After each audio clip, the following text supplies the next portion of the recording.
Hey everyone, Kvemi here with another Reddit story. Today's is a really heavy one about a 17-year-old who moved in with her sister for safety, only to discover a dangerous secret about her brother-in-law. It's a story about control, courage, and finding your own sense of security. Settle in, enjoy the Minecraft in the background, and let's get into it. The title is, After my parents demanded rent, I moved in with my sister. Her husband took care of me, but when I mentioned dating, he yelled, "You betrayed me." I'm Jane, a 17-year-old female, and I've been living with my older sister Brooke, 25, and her husband Mark, 34, for nearly 4 months. Brooke raised me, as our parents were rarely present. They were continually arguing or dealing with their own issues. Brooke stepped in when I was younger and made sure I had everything I needed. She helped me with my homework, provided meals, and attended my school functions. Brooke called me frequently when she was in college to check on me. I also called her at least twice every week. She would tell me about her school, her part-time job, and then about Mark, a guy she met.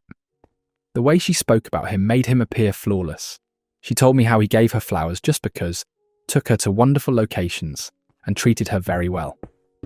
After observing how our parents treated each other, I realised that excellent relationships did exist. Brooke and Mark became engaged after she graduated, and they married 2 years ago. I attended all of their key events and got to know Mark very well. He appeared like a nice guy, and I looked up to him as an elder brother. When they came to visit, he always made jokes and brought them gifts. He appeared to make Brooke happy, which was what was important to me. 3 months ago, everything went wrong at home. My parents told me I needed to start paying rent if I wanted to stay there. I worked at a horse ranch and enjoyed it immensely. I got to work with the horses and take free riding lessons, and the owners were quite courteous to me. The problem was that the compensation was low, and if I paid what my parents expected, I wouldn't have enough money for anything else. I would have needed a second job, which meant leaving the property. I told Brooke about the incident during one of our phone talks. She spoke with Mark, and they offered to let me live with them until I finished high school. They had a spare room, and Mark worked from home for his family's business, so someone was always available. I cried with gratitude. When I moved in, Brooke and Mark informed me that they had some exciting news. Brooke was pregnant. I was quite excited for them. Brooke said that she had already lost 2 babies, so this one was high risk. The doctor had advised her to minimise stress and take it easy.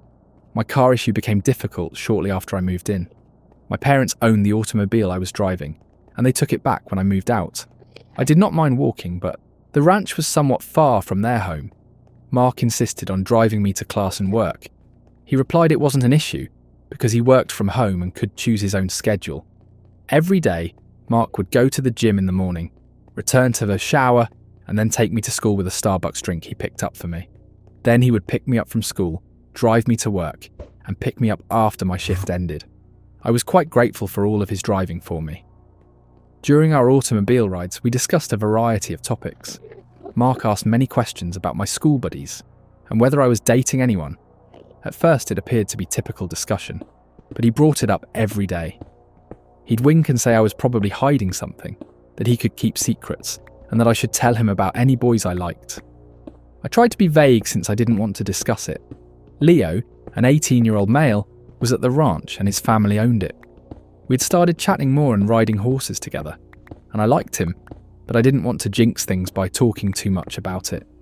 I also didn't want to lie directly to Mark's face, so I kept my responses brief. Looking back, I see there were other aspects I didn't consider at the time. Mark was frequently outside while I used the pool in the backyard. He would find reasons to be outside, grilling, doing yard work, and occasionally joining me for a swim. At the time I assumed he was just being polite or doing chores. Another thing I noticed was that when I came out of the bathroom at night, I would use the hallway bathroom because Brooke and Mark had their own. Mark would be in the corridor as I walked to my room wrapped in a towel. He would say goodnight, and I would respond. It happened so frequently that I began to wonder why he was always present at that same time. Everything changed last week. Leo asked if I would want to go on a date with him that weekend. I was very excited and told Mark about it on the way home from work. When I announced the date, Mark's entire demeanour shifted. The warmth in his voice faded, and he became quite silent. Then he began asking Leo questions in a flat tone. I assumed he was just being protective like an older brother would do. But when I told Mark that Leo and I had been chatting for nearly a month, he just lost it. He began ranting, calling me a liar, and claiming that I had been keeping things from him on purpose. I burst into tears because he was so angry. Then he asked a question that really baffled me. He asked, "What about us?" And I had no notion what he meant. That night, I shut my bedroom door for the first time since I moved in. I could not sleep. I kept thinking about everything. The pool, the hallway, and the queries about boys made me wonder whether I had missed any indications. Was Mark inappropriately interested in me? The concept made me ill. I knew I could not tell Brooke about this. Her pregnancy was already high risk, and I was concerned that this level of stress would hurt her or the baby.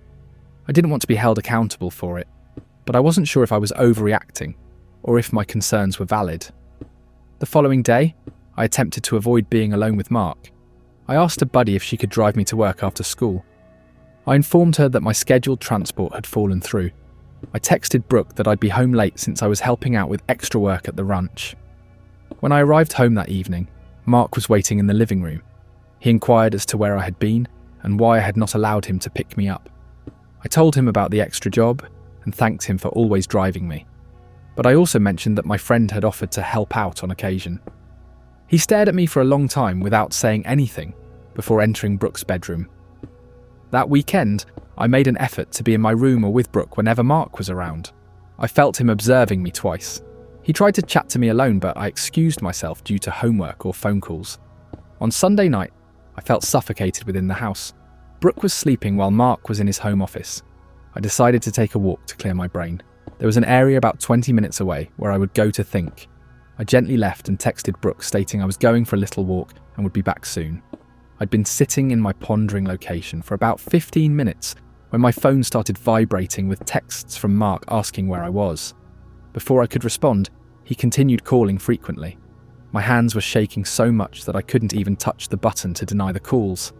When I finally responded, he began yelling at me, calling me a foolish princess and other derogatory terms. He requested that I send him my location. I declined and told him to be calm. As soon as I hung up, I called Leo. I was crying so hard I couldn't speak, but I was able to tell him where I was. He claimed he would arrive immediately away. While I was waiting, Mark continued phoning. Then I received a phone call from Brooke. I answered, expecting it to be her, but it was Mark again, cursing and calling me names. Leo had just arrived and overheard Mark on the phone. He took it from me, informed Mark that I was safe and to stop calling, and then hung up. Leo drove me to the ranch. He told his parents what had happened, and they offered to let me remain in their guest room. They told me I could work additional hours at the ranch to pay for my accommodation and board. I couldn't find the words to express my gratitude to them. Leo stayed with me that night until I fell asleep.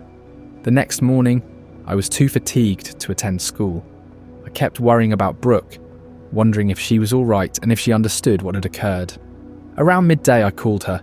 She answered the first ring. I could tell she'd been sobbing. She asked whether I was all right and then told me what had transpired from her perspective. She claimed she awoke to Mark yelling the night before but pretended to be asleep. She overheard him steal her phone and leave the house. When he returned later, she asked what was going on, and he exploded, shattering a chair and punching a hole in the wall. She said she'd never seen him so angry before. He departed again after that. When he left, she checked her phone, saw the calls to me, and contacted a friend to take her up. She tried to call me after she departed, but I was already asleep. I apologised for not saying anything sooner. I said that I was concerned about her pregnancy and did not want to cause her any stress. We both sobbed on the phone. She informed me that she had moved back in with our parents, who surprisingly offered to let her stay rent-free to help with the baby. It was ironic. If they had made me the same offer 3 months before, none of this would have occurred. I've been at the ranch for a week now. Leo's parents have been exceedingly generous, and I'm working extra hours to supplement my income. Leo and I are taking it slowly, but it's good to have someone who makes me feel comfortable.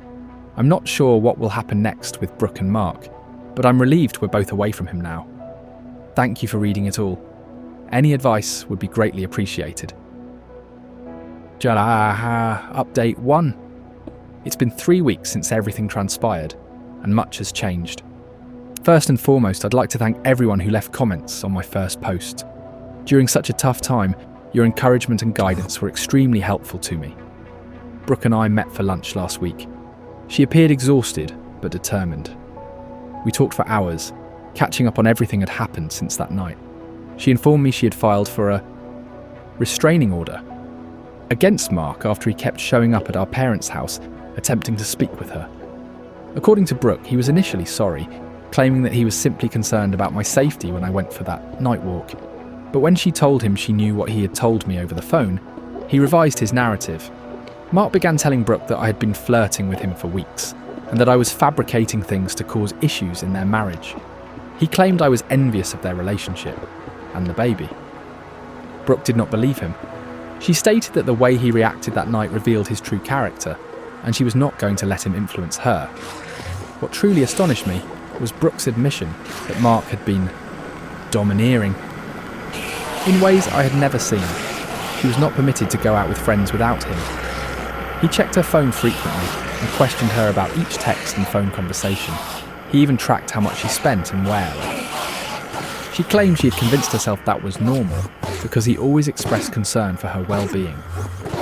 Brooke's restraining order was granted after she showed the judge the texts Mark sent her after she departed. She didn't tell me what they said, but I could tell by her expression that they were nasty. The judge directed Mark to remain at least 100 yards away from Brooke and me. We also devised a plan to retrieve our possessions from the residence. Brooke's friend Olivia's husband works as a security guard, and he agreed to accompany us along with my father.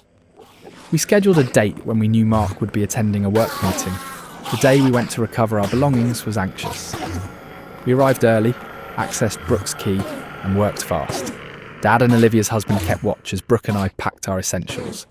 We simply removed what was definitely ours: clothing, personal belongings, and documentation. Brooke put her wedding ring on the kitchen counter, with a note informing Mark that her lawyer would contact him regarding the divorce. We were nearly completed when Mark's car came into the driveway. My stomach sank. He was not scheduled to be home for another hour. Dad and Olivia's husband quickly walked outside to confront him, reminding him of the restraining order. I could see Mark gesturing violently through the window, but he remained by his car. Brooke and I completed packing as quickly as possible and loaded everything into our vehicles.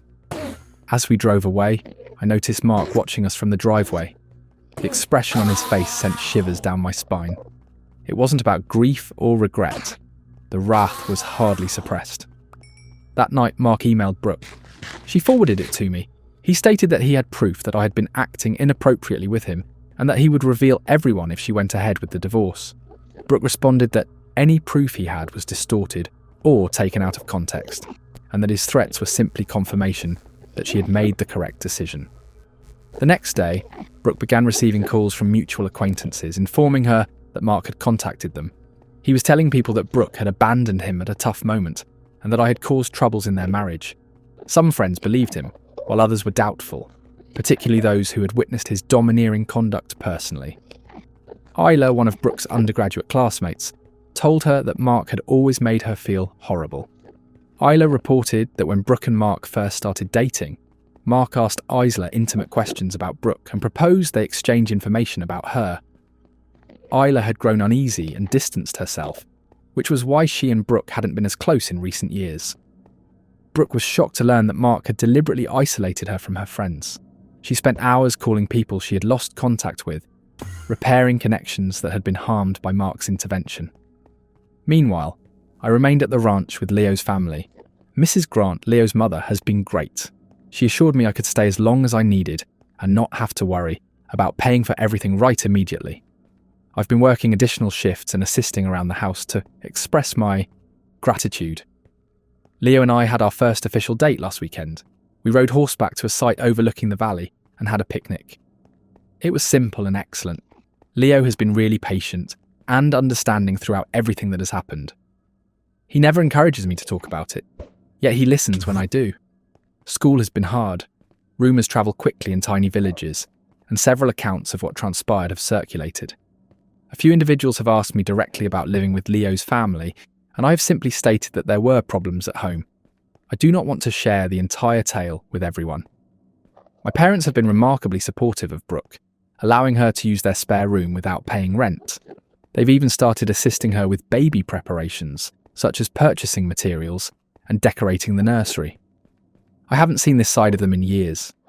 Mum told me I could move back, but I'm doing well at the ranch for the time being. Plus, it's closer to school and employment. Brooke had her 17-week checkup yesterday, and the baby is doing well despite the stress. Brooke's doctor advised her to maintain her blood pressure under control, so she focuses on remaining calm and healthy. She began prenatal yoga and meditation to alleviate her anxieties. Mark has made several attempts to reach me directly, sending messages through school buddies or calling unknown numbers. I've banned every new number and advised my pals not to forward any texts. The school counsellor is aware of the situation and has helped ensure that Mark is unable to attend school. Brooke spoke with a divorce lawyer who focuses on high-conflict cases. The lawyer instructed her to document everything and avoid having direct contact with Mark. All communication is now routed through their lawyers. The process will take time, but Brooke is determined to complete it. I still have nightmares about that night. In my nightmares, I am travelling alone and hear footsteps behind me, but when I turn around, no one is present. Then I hear Mark's voice say, "What about us?" I generally wake up in a cold sweat. Mrs. Grant gave me a dream catcher to place above my bed. I don't think it works, but the gesture means a lot. Brooke and I communicate every day now. We agreed to be absolutely honest with each other, no matter how tough the truth may be. She told me she felt bad for not noticing the symptoms sooner, but I reminded her that Mark duped everyone, not just her. Next week, Brooke and I will meet with a victim advocate to explore our options and services. Following the filing of the restraining order, the advocate reached out to offer assistance. Brooke was sceptical at first, but I convinced her that seeking professional assistance couldn't hurt. That is where things stand right now. Mark is still sharing his account of the events. Brooke is moving forward with her divorce, and I'm attempting to establish a new normal. I'll provide an update when there are substantial developments. Update 2. It has been a month since my last report, and the situation has changed in ways I never expected. I want to thank everyone who has offered support and guidance. The most significant news is that Brooke lost the baby last week. She was 22 weeks along and had recently discovered she was having a son. She began to experience cramping and bleeding and went to the emergency room, but it was too late. The doctor stated that such incidents occur on occasion and that nothing could have been done to prevent them. However, Brooke blames Mark for the stress caused by everything. Brooke has been staying with our parents, and I've spent more time there to help her. She is physically recuperating, but emotionally it has been heartbreaking. Our mother has stepped up in ways I never imagined, taking time off work to spend with Brooke, and acting like a mother for once. 2 weeks before the loss, we received some bad news. A woman named Isla contacted Brooke via social media. She revealed that she was Mark's ex-girlfriend from 6 years ago, before he met Brooke. Isla saw some divorce-related posts from mutual acquaintances and wanted to warn Brooke. According to Isla, Mark had also been controlling and manipulative with her. When she attempted to break up with him, he threatened to reveal private images of her to her family and employer. She obtained a restraining order against him, which is why they broke up. Isla emailed Brooke copies of the court paperwork as proof that she was telling the truth. Brooke and I were astonished. This pattern of conduct began years before Brooke met Mark. Isla also said that Mark had a crush on her younger sister, who was 16 at the time.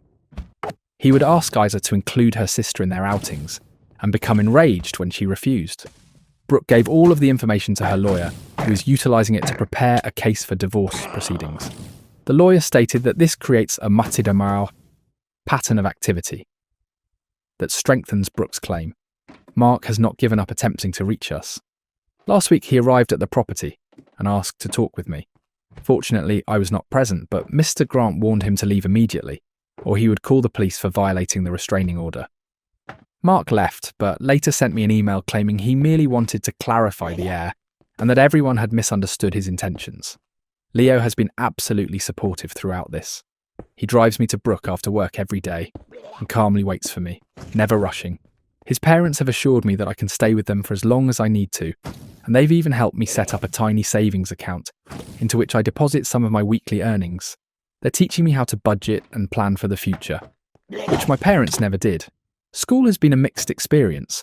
Some friends have been tolerant and supportive, while others have bought into Mark's account of events. He's been telling others that I made up things about him, because I was upset when he established boundaries for my behaviour in his home. A few girls I thought were pals are now giving me icy looks in the hallway. I try to ignore it and concentrate on my studies and those who understand the truth. Brooke's divorce case is moving forward. The court date is scheduled for next month. Brooke's lawyer is certain that the restraining order, Isla's testimony, and proof of Mark's behaviour will result in a positive settlement. Mark has been ordered to continue making mortgage payments on the residence until the court decides how to divide their assets. The victim advocate we talked with has been quite helpful. She connected Brooke with a support group for women in similar situations, and she directed me to a teen group that meets monthly to address family issues and coping skills. I didn't want to go at first, but after the first meeting, I discovered how beneficial it was to speak with other teenagers who understood tough family issues. Last weekend, something unexpected occurred. Mark's mother called Brooke. She apologised for her son's behaviour, claiming she had noticed indicators of his dominating character over the years, but had made excuses for him. She explained to Brooke that Mark had always been possessive, even as a youngster, and that she and her husband had taken him to treatment when he was younger, but had stopped when he appeared to improve. She volunteered to testify on Brooke's behalf if necessary, which may be vital in the divorce proceedings. I'm having fewer nightmares, but I still feel anxious when I'm alone in public places. Leo showed me some basic self-defense skills, which gave me more confidence. The property has become my safe haven. Working with the horses is therapeutic, and the physical work allows me to sleep better at night. Brooke is considering transferring to a new place after the divorce is official. She has a job offer from a company approximately an hour away and believes a fresh start would be beneficial to her. She asked if I would consider joining her after I graduated next year. I'm not sure yet. I've discovered something great with Leo and at the ranch, but I also want to assist my sister. I don't have to make this decision right away. Mark sent a beautiful floral arrangement to our parents' house for Brooke after learning of the miscarriage.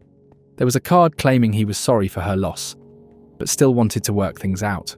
Brooke dumped the flowers in the trash without hesitation. She remarked that any man who can torture his wife's young sister and then blame her for marital issues does not deserve a second chance. The police contacted Brooke yesterday because Mark was seen driving slowly past our parents' house, which violated the restraining order. They intensified patrols in the vicinity, but were unable to apprehend him due to a lack of direct proof. We've all taken extra precautions, such as locking doors and windows and not going any place alone. That is where things stand right now. Brooke is recovering physically and coping with the loss of the baby as she prepares for her court date. I'm settling into my new schedule at the ranch and focusing on completing the school year well. Our parents appear to be stepping up and supporting us when we need them the most. And Mark remains around the margins of our life, a threat we can't quite get away from. I'll provide an update after the court date or sooner if something noteworthy occurs. Thank you for your ongoing support and advice. Update 3. It has been 3 months since my last update, and I am pleased to announce that this will be my final post about this topic. So much has happened, and the majority of it has been great. Brooke and Mark finalised their divorce last month. Brooke received a permanent restraining order. After the judge considered all of the evidence, including Isla's testimony and paperwork from Mark's mother about his history of controlling conduct, Mark was ordered to pay alimony for a year, sell the house, and share the proceeds. The most surprising development occurred during court hearings. Mark's lawyer submitted proof that I had acted inappropriately with him, including images of me beside the pool and texts that Mark said I sent him. The judge swiftly established that the texts were made up and the images were shot without my knowledge while I was swimming at their residence. This backfired on Mark since it proved I was telling the truth about him observing me. The judge forwarded the case to the district attorney's office for potential criminal charges of fabricating evidence and invasion of privacy. 2 weeks ago, Mark was detained for breaking the restraining order again. He was discovered parked outside Brooke's new apartment complex around 2 a.m. He will face actual jail time because this is his third transgression. His court case is next month, and both Brooke and I will be testifying. Brooke has moved to the next town over, which is around 30 minutes away. She acquired a decent one-bedroom apartment and began a new career as an office manager for a nearby company. The employer has been very sympathetic of her circumstances and offers flexible hours so she may attend treatment and court appearances as needed. She also joined a support group for women who have been in similar relationships, which has been really beneficial to her. I am still living on the ranch with Leo's family. My parents offered to let me go back home without paying rent, but I refused. The grants have provided me with stability and support that has transformed my life. Mrs. Grant has become a mentor for me, educating me about horse breeding and company management. Mr. Grant is assisting me in applying for college scholarships with an emphasis on colleges that have strong horse programs. Leo and I have been formally dating for 4 months now. He's gentle and compassionate, never pushing me out of my comfort zone. We've chatted about the future, about college and careers, and while we're taking things day by day, I can see a long-term relationship blossoming. I graduated from high school last month. Brooke, my parents, and the Grants all went to the ceremony. It was the first time in years that my parents put aside their disputes for a family event. They've been attempting to rebuild relationships with both Brooke and me. My mother apologised for not being more present during our upbringing and for putting Brooke in charge of raising me. I'm not ready to forgive everyone, but this is a start. The police contacted last week to let us know that Mark had agreed to plea deal for the restraining order violations. He'll spend 30 days in county jail, followed by 2 years on probation and required treatment. While the sentence is not long, it is reassuring to know that there will be consequences for his conduct and that his behaviour will be watched in the future. Brooke has begun dating again, albeit carefully. She met a man through the support group facilitator. He works as a counsellor and understands the pain she has experienced. They've had a few coffee dates, and Brooke says it's nice to be with someone who respects her boundaries without asking. As for me, I've been admitted to a college, approximately an hour from the ranch that has a strong agricultural department. I obtained a partial scholarship, and between that, my savings from working at the ranch, and a tiny contribution from my parents, I should be able to cover the first year, without taking out any additional loans. Leo intends to attend the same school, study business management, and eventually take over his family's ranch businesses. I joined a teen support group, which has become a vital part of my life. I've developed pals that understand delicate family relationships, and we help one another through difficult times. The group leader advised that when I've been in the program for a while, I look into becoming a peer counsellor, which I'm really contemplating. The nightmares have mostly ended. I still feel anxious at times, especially in situations that remind me of that night with Mark.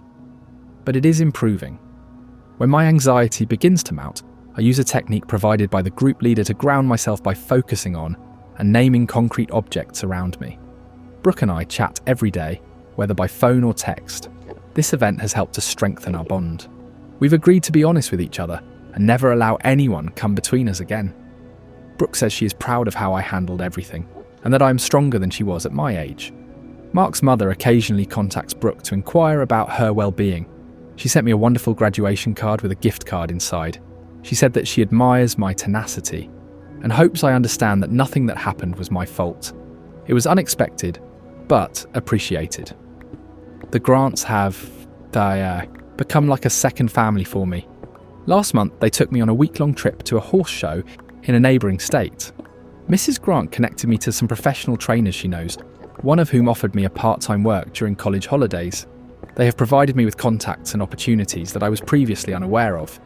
Looking back on all that transpired, I know how fortunate I was to leave that place when I did. Mark's conduct was getting worse, and I fear to imagine what would have occurred if I had stayed longer. I'm thankful for Leo, his family, Brooke's bravery, and even my parents' late support. Life is not perfect. Brooke is still grieving over her lost baby. I still have moments of dread, and we know Mark will someday be free. But we are moving forward. We've learned to detect red flags in relationships, to trust our intuition, and to appreciate those who respect boundaries. That wraps up today's story. Let me know what you thought in the comments, and don't forget to like and subscribe for more stories with the usual Minecraft vibes in the background. I'll see you in the next one.